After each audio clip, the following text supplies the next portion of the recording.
ನೋಡಿ, ಇನ್ನೊಂದು ಕಡೆ ಈ ಡಿ ಗ್ಯಾಂಗ್ ಕರಾಳ ಜಾಲ ಬಯಲಾಗಿದೆ. ಒಂದು ಕಡೆ ಈ ಜಾಲ ಕೊಲೆ ಮಾಡಿರೋದು ಕಿರಾತಕರ ಒಂದು ತಂಡ, ಮೃತದೇಹ ಮೋರಿಗೆ ಎಸ್ತಿದ್ದು ಇನ್ನೊಂದು ಟೀಮ್, ಬಳಿಕ ಸಾಕ್ಷ್ಯನಾಶ ಮಾಡಿದ್ದೆ ಇನ್ನೊಂದು ತಂಡ. ಅಂದರೆ ಪ್ಲ್ಯಾನ್ ಏನೋ ಚೆನ್ನಾಗಿ ಮಾಡ್ಕೊಂಡಿದ್ದಾರೆ, ಆದರೆ ಯಾಮಾರ್ಸೋಕ್ಕಾಗಿಲ್ಲ ಅಷ್ಟೇ. ಇವ್ರ ಪ್ರಕಾರ ಈ ಪ್ಲ್ಯಾನ್ ಅದ್ಭುತ, ವಂಡರ್ಫುಲ್, ಇದರ ಮುಂದೆ ಇನ್ಯಾವುದಲ್ಲ, 3 ಜನನ ಕಳಿಸೋದು, ಅಪ್ರೂವರ್ ಮಾಡಿಸೋದು, ದುಡ್ಡು ಕೊಡೋದು ಅಂತೇನೋ ಸ್ಕೆಚ್ ಹಾಕ್ಕೊಂಡಿದ್ದಾರೆ ಇವರು. ಇಲ್ಲಿ ಆಶ್ಚರ್ಯಕರ ವಿಚಾರ ಏನು ಅಂತ ಹೇಳಿದ್ರೆ, ನಿಮಗೆ ನೋಡಿ, ಯಾವುದೂ ಜಾಸ್ತಿ ಆಗಬಾರ್ದು ಅನ್ನೋದಕ್ಕೆ ಈ ಕೇಸ್ ಒಂದು ಉದಾಹರಣೆ. ಇದರಲ್ಲಿ 7 ಜನ ಇದ್ದಾರಲ್ರಿ ಆರೋಪಿಗಳು, ಟೋಟಲ್ 17-18ವರೆಗೂ ಹೋಗ್ತಾ ಇದೆ. ಇರಲಿ, ಅದರಲ್ಲಿ ಇರ್ತಕ್ಕಂಥ 7 ಜನ ಇದ್ದಾರಲ್ಲ, ದರ್ಶನನ್ನು ಜೀವಮಾನದಲ್ಲೇ ನೋಡಿಲ್ಲ ಅವರು. ಎದುರ ದರ್ಶನ್ ಸಿನಿಮಾ ನೋಡ್ಕೊಂಡಿರಬಹುದು, ಅವರು ಎದುರ ದರ್ಶನ್ ನೋಡೇ ಇಲ್ಲ. ಜೀವಮಾನದಲ್ಲೇ ದರ್ಶನ್ ಜೊತೆ ಮಾತಾಡಿಲ್ಲ. ಏನು ಮಾಡಿ ಕರ್ಕೊಂಡು ಬಂದಿದ್ದಾರೆ ಅಂತ ಹೇಳಿದ್ರೆ ನೋಡಿ, ಅಭಿಮಾನ ಹೀಗೂ ಮಿಸ್ಯೂಸ್ ಆಗಬಹುದಾ? ದರ್ಶನ್ ಜೊತೆಲಿ ನಿಮಗೆ ನಾನು ಪರಿಚಯ ಮಾಡಿಸ್ಕೊಡ್ತೀನಿ, ದರ್ಶನ್ ಜೊತೆ ನಾನು ನಿಮ್ಮನ್ನು ಮಾತಾಡಿಸ್ತೀನಿ, ದರ್ಶನ್ ಸುತ್ತಮುತ್ತ ನೀವಿರಬಹುದು ಅಂತ ಆಸೆ ಹುಟ್ಟಿಸಿ 7 ಜನ ಕರ್ಕೊಬಂದಿರೋದ್ರಿ. ಇಲ್ಲಿ 7 ಜನ.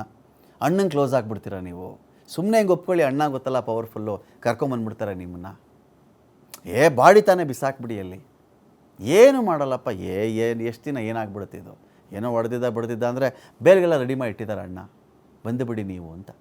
ಒಂದು ಕಡೆ ಅಭಿಮಾನ ಸಿಕ್ಕಂತಾಯಿತು, ಅಣ್ಣನ ಹಿಂದೆ ಮುಂದೆ ಓಡಾಡಬಹುದು, ನಾವು ಪವರ್ಫುಲ್ ಆಗಿಬಿಡ್ತೀವಿ, ನಾವು ಸ್ಟ್ರಾಂಗ್ ಆಗಿಬಿಡ್ತೀವಿ, ತಕ್ಕ ಮಟ್ಟಿಗೆ ಹಣನೂ ಸಿಗುತ್ತೆ ನಮಗೆ, ಅಣ್ಣನ ಜೊತೆಲಿರೋಕ್ಕಿಂತ ಭಾಗ್ಯ ಇನ್ನೇನಪ್ಪ ನಮಗೆ. ಈ ಎಲ್ಲ ರೀತಿಯಲ್ಲೂ ಕೂಡ ಯೋಚನೆ ಮಾಡಿ ಇದರಲ್ಲಿರ್ತಕ್ಕಂಥ 7 ಜನ ಆ ಥರ ಕೇಸಲ್ಲಿ ಅಂಧಾರಾಗಿರೋದು. ಬೇರೆ ಏನು ದೊಡ್ಡ ವಿಷಯ ಇಲ್ಲ ಇಲ್ಲಿ. ಅದಕ್ಕೆ ಹೇಳ್ತಿದ್ವಲ್ಲ ನಾವು, ಯಾರೋ ಒಬ್ಬ ಒಂದು ಕೇಬಲ್ ಕೆಲಸ ಮಾಡ್ಕೊಂಡಿದ್ದ ಹುಡುಗ, ಯಾರೋ ಮನೆ ಹತ್ರ ಒಂದು ಕೆಲಸ ಮಾಡ್ತಿದ್ದವನು, ಯಾರೋ ಬಾಡಿ ಬಿಸಾಕಕ್ಕೆ ಬಂದವನು, ಯಾರೋ ಒಬ್ಬ ಅಭಿಮಾನಿ ಸಂಘದವನು ಅಲ್ವಾ, ಇಂಥವರೆಲ್ಲ ಹೆಂಗಿಲ್ಲಿ ಅಸೆಂಬಲ್ ಆಗಿದ್ದಾರೆ ಅಂದರೆ, ಒಬ್ಬೊಬ್ಬನಿಗೇನು ದೊಡ್ಡ ಬಲವಾದ ಕಾರಣಗಳೇ ಇಲ್ಲ.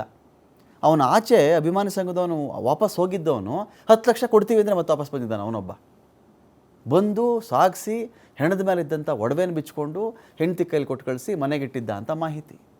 ಒಂದು ಅಭಿಮಾನದ ಪರಾಕಾಷ್ಠೆ ನಿಮ್ಮನ್ನು ಇವತ್ತು ಅನ್ನಪೂರ್ಣೇಶ್ವರ ನಗರ ಪೊಲೀಸ್ ಠಾಣೆಯಲ್ಲಿ ಕೊಳೆಯುವಂತೆ ಮಾಡ್ತಾ ಇದೆ. ನೆಕ್ಸ್ಟ್ ಏನೋ ಗೊತ್ತಿಲ್ಲ.